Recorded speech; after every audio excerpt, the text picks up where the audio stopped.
ቻናል ተከታታዮች ዛሬ የማሳያችሁ እንዴት ላርጎ መስራት እንችላለን ወይም ሊኪድ ሶፕ እንዴት መስራት እንችላለን የሚለው ነው። ከዛ በፊት ለቻናሉ አዲስ የሆናችሁ ሰብስክራይብ፣ ሼር፣ ላይክ በማድረግ ይቀላቀሉን። ምንድነው እንደምታዩት ፕሪካውሽን አለ፣ መጠንቀቅ ያለብን ነገር ስንሰራ ማለት ነው። እዚህ ጋር ኬሚካሎችን ወደ ተቀጣጣይ ነገር ወይም ወደ እሳት አታስጠጉ ይላል።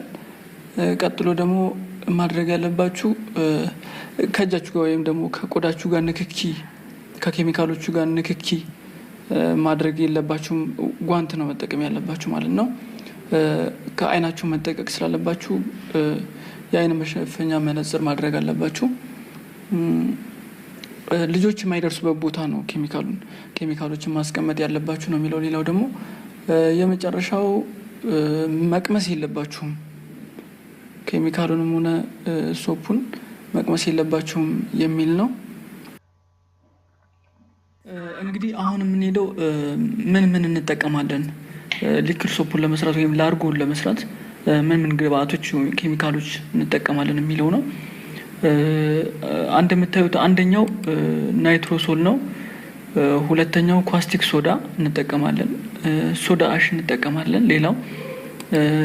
ሌላ ደግሞ ኤስኤልኤስ አለ፣ ኤስቲቲፒ አለ፣ ሰልፎኒክ አሲድ ወይም ላብሳ የምንለው ነው። ፎሚንግ ቡስተር አለ። ሌላ ደግሞ ምን አለ ከለር አለ፣ ወይም ደግሞ የእናንተ ላርጎ ቀለም እንዲኖረው ከፈለጋችሁ ከለር መጠቀም ትችላላችሁ። እና ደግሞ ለሽታ ፐርፊውም አለ። የራሱ የላርጎ ስታመርቱ የምትጠቀሙት ፐርፊውም የራሱን ይቻላል።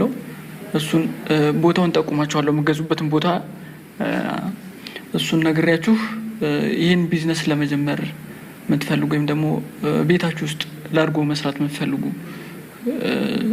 ከሆነ ነግራችኋለሁ ማለት ነው። ከዚህ ቀጥሎ ምንድነው የምናደርገው? 20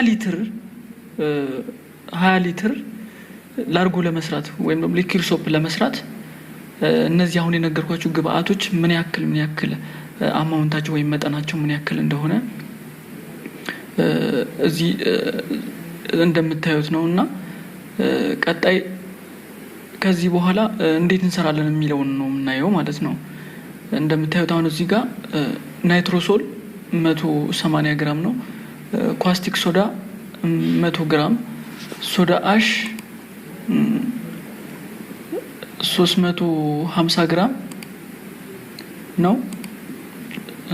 ሌላው ደግሞ ኤስኤልኤስ 100 ግራም አለ፣ ኤስቲቲፒ 150 ግራም አለ፣ ሰልፎኒክ ወይም ደግሞ ሰልፎኒክ አሲድ ወይም ላብሳ የምንለው ነው ግማሽ ሊትር፣ ፎሚንግ ቡስተር ግማሽ ሊትር። እሱ ምክንያቱም ፈሳሾች ስለሆኑ እነዚህ ሁለቱ እንደዛ ነው የምንጠቀመው ማለት ነው።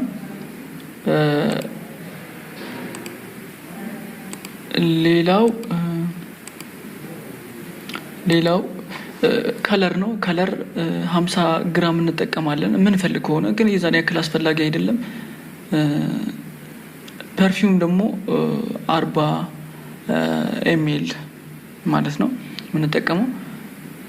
ስለዚህ ቀጣይ አሁን እነዚህን አማውንት ሜዠር ካደረግን በኋላ ሁሉን ነገር ካዘጋጀን በኋላ እንዴት ብለን ነው ላርጎ 20 ሊትር ላርጎ ማምረት ወይም ደግሞ ማዘጋጀትን የምንችለው የሚለውን ከዚህ ቀጥሎ በቪዲዮ እናየዋለን ማለት ነው።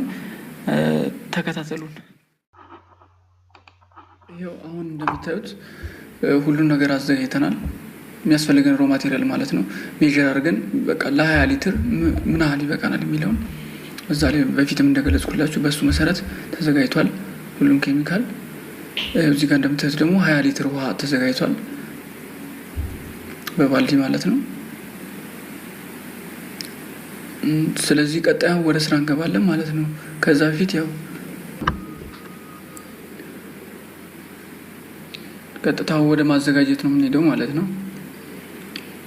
ስለዚህ መጀመሪያ ማድረግ ያለብን ነገር አለ። ማስክ ማድረግ አለብን፣ ግዴታ ነው ለጤንነታችን እና ጓንቶች፣ የእጅ ጓንቶች አሉ።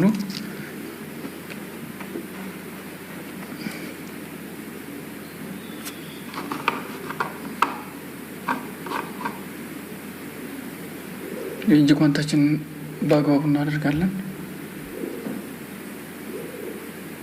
የሁለቱንም እጅ ማለት ነው።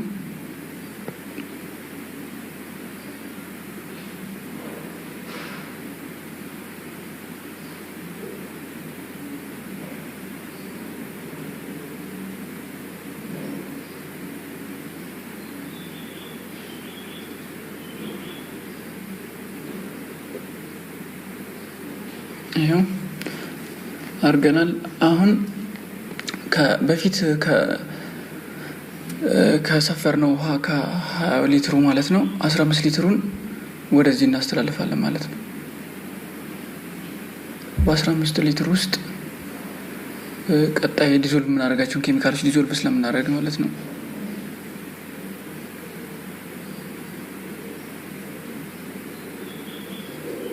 ይሄው እንደምታዩት ወደዛ እየገለበጥን ነው። አሁን ምንድነው ናይትሮሶል፣ ኳስቲክ ሶዳ እና ሶዳ አሽን በዚህ በ15 ሊትር ውስጥ እያንዳንዳቸውን መበጥበጥ ማለት ነው። እንበጠብጣለን። ይሄው እዚህ ጋር ማማሲያው እንደምታዩት ነው። የኛ ማማሲያ ይሄን ይመስላል። እናንተ በፈለጋችሁት በዚህ ቅርጽ ቢሆን ጥሩ ነው። ይሄው ናይትሮሶሉ ገባ ማለት ነው። ስለዚህ በተመሳሳይ ሁኔታ ሌሎችንም ኬሚካል እንደዚህ እንጨምራለን እዚህ ውስጥ ራስ ውስጥ። ይሄንና ካዋሃድን በኋላ ተራ በተራ ቢያንስ በትንሹ ለ15 ደቂቃ ለ5 ደቂቃ ያክል እንደዚህ በማማሰል በስነ ስርዓት ማዋሃድ አለብን። እያንዳንዱን ለየብቻ ስንጨምር እያንዳንዱ እነዚህን ኬሚካሎች አሁን እዚህ የምንጨምረው ወደ 3 ኬሚካል ነው።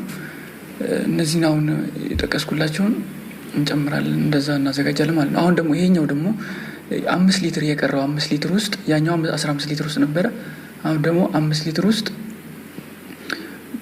ኤስኤልኤስ፣ ኤስቲቲፒ እና ፎሚንግ ቡስተር አንድ ላይ ደባልቀን እናማስላለን ማለት ነው። 5 ሊትር ውሃ ውስጥ የተለያየ ሌላ ባልዲ ውስጥ ማለት ነው። ይሄው እንደምታዩት በስነ ስርዓት መማሰል አለበት።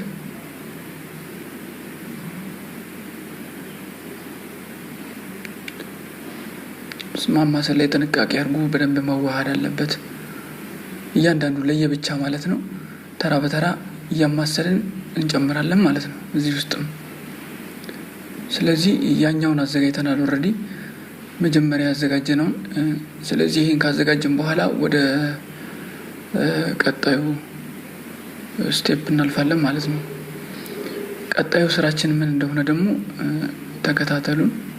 ያው ምንድነው የምናደርገው? ከ15 ባልዲ ውስጥ የመጀመሪያ ያዘጋጀነውን ሶሉሽን ወደዚህኛው እንደባለቃለን ማለት ነው። ይሄው እየደባለቅን ከዛ ማማሰል ነው።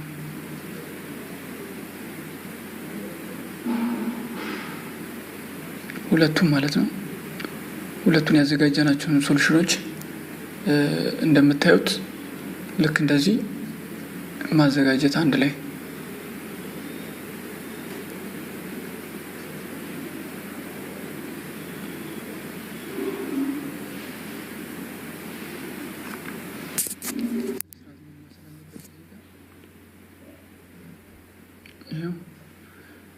አሁን እንደምታዩት ነው። ሁለቱ አንድ ላይ የሁለቱ ቃስ አንድ ላይ ተደምሮ ወይም ደግሞ አንድ ላይ ተደርጎ ሲማሰል ይሄን ይመስላል። በስነ ስርዓት መማሰል አለበት። አሁን እዚህ ጋር ቀጥታ እንደምናደርገው ላብሳ ነው እየጨመርን ያለ ነው፣ ወይም ሰልፎኒክ አሲድ የሚባለውን እየጨመርን ነው። ይሄው አሁን ስናማስለው እዚህ ጋር ቀስ ማለት አለብን። አረፋ በጣም ስለሚወጣ በተረጋጋ በስነ ስርዓት ማዋሃድ። ይሄው እንደምታዩት አረፋው አሁን ይሄን ይመስላል።